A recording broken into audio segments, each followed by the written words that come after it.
Grief has a sound. I learned that on a rainy Tuesday when Liam died, the click of a crib that wouldn't stop rocking, the insistent ring of a phone that carried messages I couldn't yet process, bills, condolences, silence. I was 29, a widow with a 5-year-old named Oliver and an 8-month-old baby, Theo. I held it together until I couldn't not in front of anyone, not even myself. Just for a week, I told myself dropping Theo off at my parents' house, beige and neat hedges clipped like soldiers' faces polite practiced. They had raised me. He'd be safe. That was the promise I clung to. A week later, on the drive to kindergarten, Oliver went rigid, his small hand pressing against mine. "Mom," he whispered, voice breaking, "we have to go back to Grandma's now."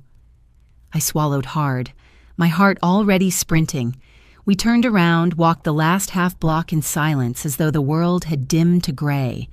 Through the living room window, I saw it the truth I'd buried, the shadow of my parents' real selves, reaching for my baby. I am Emma Carter, and the week after Liam's death time lost its edges. Mornings bled into nights. My life shrank to bottle measurements, daycare, weight logs, and emails I read without understanding. I was a mid-level UX designer in Dallas, paid to simplify complex flows, yet grief was anything but simple. "Eat," my best friend Jenna would say, sliding Tupperware across my kitchen counter. Oliver colored quietly at the table while Theo cried as if he'd swallowed thunder. I tried nannies, a sitter who ghosted coffee prayer often in that order, but nothing stitched the days back together.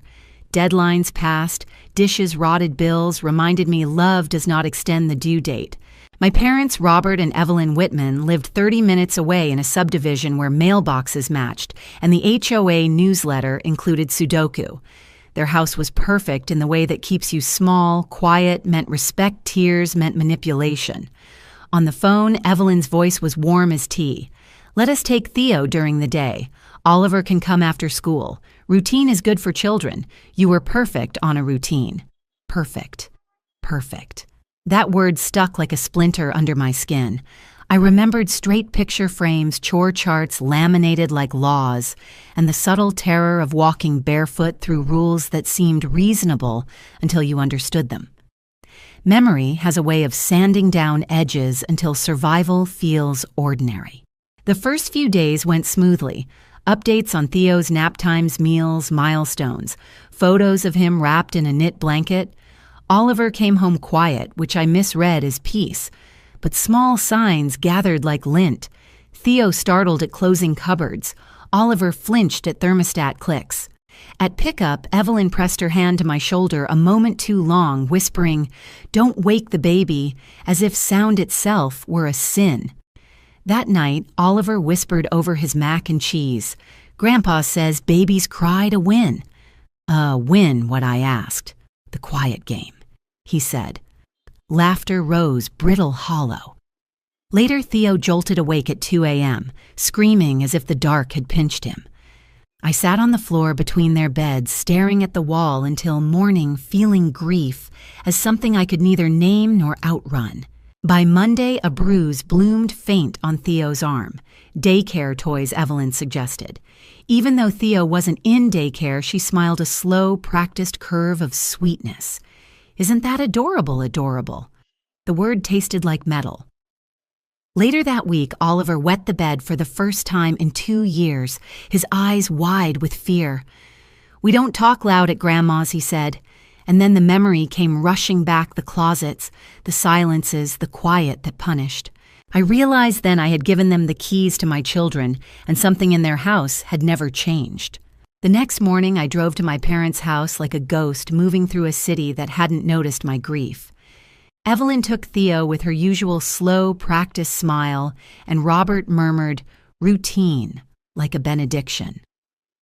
I drove Oliver to school, heart-thudding, breath caught. At the intersection before the drop-off loop, his small hand landed on my wrist, trembling. "Mom," he whispered, eyes glassy. "We have to go back to Grandma's. Please, Theo needs you." My chest constricted. The light-turned green cars honked, and I threw on the hazards. "Did something happen?" I asked.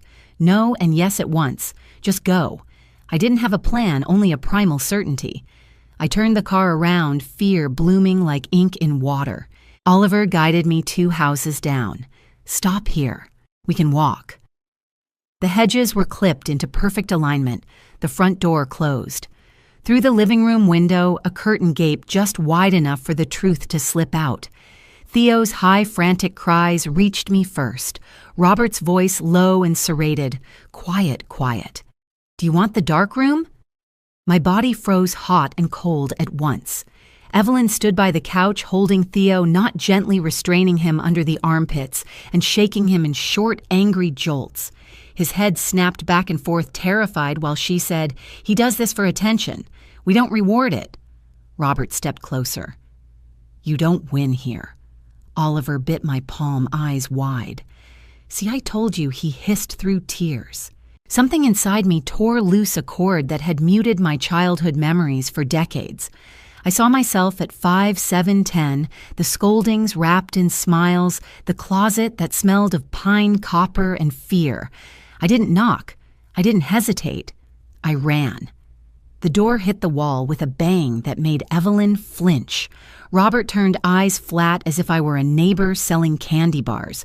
"What are you doing?" he barked. Evelyn clutched Theo tighter. "We're leaving," I said, voice low, showing Theo's arm the faint thumb-shaped bruise darkening to plum. "No mine," Evelyn said. "Don't be dramatic," Robert added. "Children need boundaries. You begged for our help. Remember, help doesn't bruise." Oliver pressed against my thigh. "Don't leave me," he whispered. I held them both iron in my chest. "I won't. Not again." Robert moved toward the door, trying to block us. "You're hysterical. Give me the baby." I stepped sideways, body a shield around Theo's cheek, resting on my shoulder. "Move, Dad," I said. "You will apologize." His jaw worked disbelief, flashing, but I got past him. The hallway stretched like a tunnel. Outside, the door opened to a square of sky freedom. Oliver's sneakers slapped beside me. Behind us, Evelyn called my name voice, the one I had followed for decades. I didn't turn. We reached the car. I strapped Theo into his seat with trembling hands, opened the passenger door for Oliver, and drove corners sharp in my memory. In the apartment, I let my forehead rest on the steering wheel, heart pounding. "Mom," Oliver whispered. "Yeah, baby. Are we safe now?" "We will be," I said, and the words weren't a prayer, they were a plan. Jenna arrived with coffee, finding me reorganizing the spice rack like it owed me money. "You're vibrating," she said. "What's going on?" "Nothing I can name," I said. "Everything I could feel." I called my sister Audrey, the one who had left home at 18 and never looked back. "I need to ask you something," I said. Voice shaking but intact, recounting the dark room, the shaking, the bruises. Silence opened like a trap door. Then she said, "Then what happened?" I told her everything. Audrey arrived with grocery bags enveloping us in a hug that spoke years of absence and understanding. "They did it to you too," she said. "We called it structure. We called it resetting the fuss." Memory clicked into place. The closet, the quiet, the nights I had forgotten.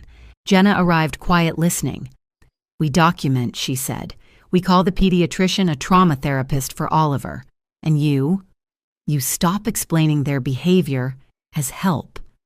Audrey nodded, and in that moment, purpose replaced panic. This was no longer just grief. It was survival, and I would not let history repeat itself. The next few days blurred into methodical motion. I photographed Theo's bruise, a faint crescent that had darkened to plum under the soft kitchen light, then called the pediatrician, who confirmed gently but firmly, "Shaking an infant is never discipline." Oliver began sessions with Dr. Renee Calloway, a therapist who used play to unlock what words couldn't reach. The first drawing he made was a square with no windows, a stick figure with a round, open mouth. "That's the quiet room," he told her. "You're not supposed to tell." I reached out to Marcus Hale, a pro bono attorney with kind eyes and an encyclopedic memory of statutes. If your parents care for more than one unrelated child regularly, they need a license, he explained. Even if they're just watching grandkids, Any evidence of physical or emotional abuse triggers mandatory reporting. He slid a list across the table. CPS Licensing Board Police Non-Emergency Documentation. Your priority is safety. Reports can be anonymous. You've done the right thing. Audrey and I drove past their house on a quiet Saturday morning, parking behind a row of crepe myrtles. I felt like a teenager sneaking out, except the stakes were real. Through the long lens of my borrowed camera, I watched a child I didn't recognize toddle across the lawn as Evelyn yanked him by the wrist, the exact shape of Theo's bruise. I hit record. My hands were steady. Later, Jenna spoke to 2 neighborhood moms in the camouflage of a Facebook swap group. Evelyn is a saint, one wrote. She gets kids quiet when no one else can. My skin crawled. We collected logs, time-stamped videos, audio clips hidden in Oliver's backpack on the days I had to drop him off for school. The files whispered what my eyes had refused to believe. If you cry, you lose Robert's voice, growled on one. Evelyn's sugary echo. So we don't reward it, pierced through the screen like nails. Marcus helped us file reports ensuring our names weren't attached to anything that could invite retaliation. Safety first. Everything else could wait. At home, Theo began to laugh again, tiny bubbles against my collarbone. Oliver slept through the night. I sat on the kitchen floor between their bedrooms and let my body unclench. It's hard work to unclench, Jenna murmured. When CPS called, I answered every question with quiet clarity. Are you prepared not to see your parents again? The worker asked. Yes, I said. I think I already stopped. On the day the investigators arrived, 2 CPS officers, a licensing officer, and a uniformed police officer entered the house. Audrey and I followed discreetly parked half a block away. Evelyn greeted them in her kindergarten teacher calm. Hello? What a surprise. We've received reports, the lead investigator, Miss Patel, said crisp but kind. Robert appeared behind her jaw, set authority in stance. We used the spare room for naps, he said, voice sermon-like, pointing at the closet. The licensing officer measured, noted, frowned. Sir, the hardware is installed on the outside, she said. Children need boundaries, Robert murmured. Miss Patel's voice cut through like sunlight through storm clouds. Did you ever shake an infant as discipline? Evelyn's practiced veneer faltered. Absolutely not, she said too quickly. There is no safe version of shaking, the officer said flatly. Where is your first aid kit? Records of incidents. Evelyn reached for a binder. Robert blocked her hand with a tiny shake of his head, a secret semaphore. The police officer noticed and intervened. Outside, I watched my parents' house shrink under scrutiny, its veneer of calm cracking. The officers documented everything, photographs and measurements, and issued an emergency cease and desist. No child care pending investigation. No minor left alone with them. A mother appeared to claim her own child arms, trembling, eyes blazing. Evelyn recoiled. Robert faltered. And for the first time, the monolith of my childhood showed human cracks. I stepped forward. You taught Oliver silence equals obedience, pain equals order. I'm done with your curriculum. Miss Patel guided distance between us, professional and firm. Robert tried to assert she's unstable. Jenna laughed. She's the most stable person here. Evelyn attempted one last apology. Emma, forgive. I looked at Theo, then Oliver. Family is family. Family is safety. Everything else is ancestry. The past had arrived to test me. This time I answered with purpose. The air was still small, honest. The battle was not for headlines or revenge. It was for the tiny beating hearts I held in my arms. After the officers left, a strange calm settled over us, heavy and quiet, but different, honest. Theo's tiny feet kicked against my lap, each tap a reminder that he was safe. Oliver climbed onto the couch, tugging a blanket over his legs, and for the first time in weeks, he didn't flinch at the sound of a closing door. The apartment felt small, but it was ours, unpolished and alive. I texted Jenna Combe, need company. She arrived moments later carrying coffee and a calm certainty like she always did. Audrey came on Sundays bringing grocery bags, banana bread, and a kind of warmth I hadn't realized I'd missed for years. Oliver immediately leaned into her hug, whispering secrets only family knows. Theo babbled on the monitor, a language all his own, unbroken and free. In the quiet that followed, I understood something profound. I had broken the cycle. My parents had wielded fear and control as if it were love. I was choosing something entirely different, softness without shame, laughter without punishment, safety without compromise.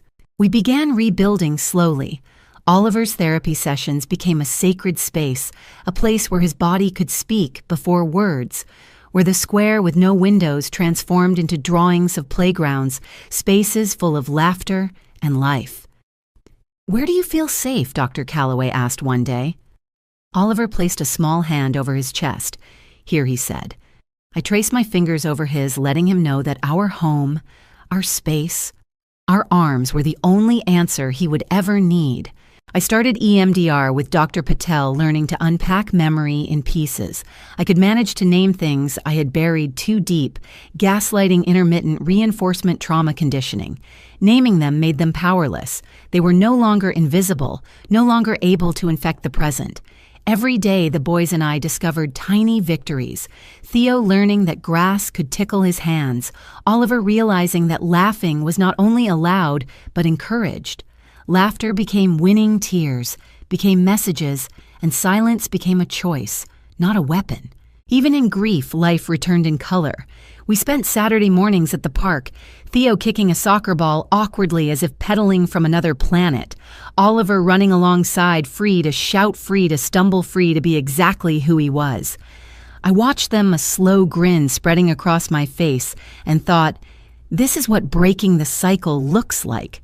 Not courtrooms or headlines, but children who can sleep through the night without flinching at a hinge, who can draw squares with windows, and eventually draw the world as they see it, not as they were taught to fear it. Months later, the licensing board revoked my parents' ability to care for unrelated children, and CPS closed its case with mandatory parenting courses they could ignore or attend. It didn't matter. The point wasn't their reform, it was our freedom. I never returned to their house. I changed my number, eventually my name on the mailbox. The past can send letters. It cannot open your door. On the anniversary of Liam's death, we drove to White Rock Lake with banana bread and bubbles.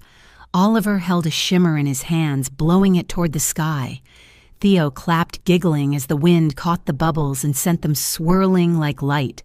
I felt grief and gratitude intertwine in my chest, hand in hand without fighting for space. That evening, I wrote my sons a letter they would read someday. If someone tells you love equals silence, that pain is how we learn leave.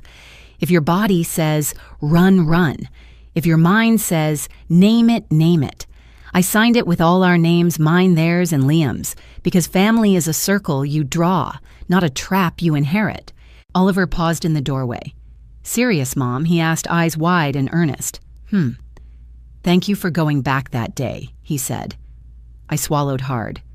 "Thank you for asking me to," I whispered. He nodded, satisfied, and padded to his room.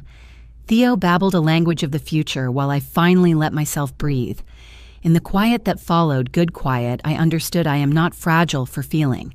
I am strong for refusing to forget. The next morning, sunlight spilled across the apartment floor, painting everything in shades of promise. Oliver bounced into the kitchen, hair tousled, eyes bright. "Mom, look, I drew us a fort," he said, holding up a sheet of paper. Theo wiggled in his high chair, reaching for crayons with determination, smudging streaks of color across the page. I laughed, the sound unchained and warm. For the first time in months, I wasn't holding my breath. We spent the day building pillow forts and stringing fairy lights, creating a world where quiet wasn't punishment and walls weren't tools. Oliver arranged the cushions with care, narrating, "This is the library. This is the spaceship. And Theo, this is your rocket." Theo clapped and babbled, his laughter filling every corner of the room. I sat back, letting the chaos envelop us.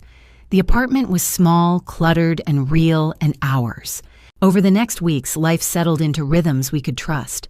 Theo's bruises healed, and his giggles returned like tiny explosions of joy. Oliver no longer flinched at sudden sounds. His body learned that safety didn't come from silence. I sat on the floor between them, watching, learning, remembering the power in ordinary moments. Their hands sticky with peanut butter, the smell of crayons and spilled milk, the warmth of small bodies pressing into mine. Grief still lingered at the edges, a shadow with soft paws, but it no longer controlled us. Sometimes when the world outside threatened to weigh heavy, I reminded myself of what we had reclaimed. I started journaling again, chronicling our days, the small triumphs, the boys' discoveries, the lessons I was learning alongside them. Audrey brought banana bread, and stories Jenna brought coffee, and calm Marcus brought reassurance that justice had been done and that our safety was intact. And slowly, the apartment, the park, our routines became not just survival, but home. One evening, as thunder sketched the sky with jagged light, Oliver climbed into my bed, holding my hand. "Mom," he whispered, voice soft but steady. "Will I ever be loud?" I brushed his hair from his forehead. "You're loud already," I said, pressing a kiss to his temple. "Loud with kindness, loud with truth. And Theo, he'll learn from you. We'll all learn together." He smiled, comforted, and nestled against me.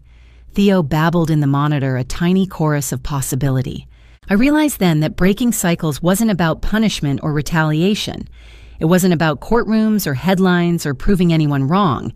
It was about building spaces where children could be children, where love wasn't conditional, where laughter was encouraged, and where safety was non-negotiable. We created a home where the only quiet room was a pillow fort with fairy lights and books, where soft was not a weakness and loud was not a crime.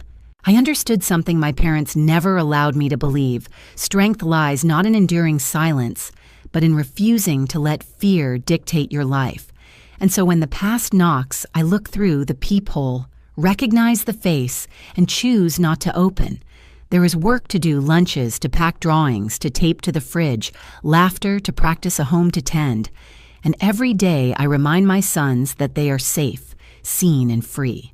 If this story touched your heart, please like, share, and subscribe for more stories of resilience and hope. Comment below and tell us what breaking the cycle means to you. Your thoughts and stories might inspire someone else today.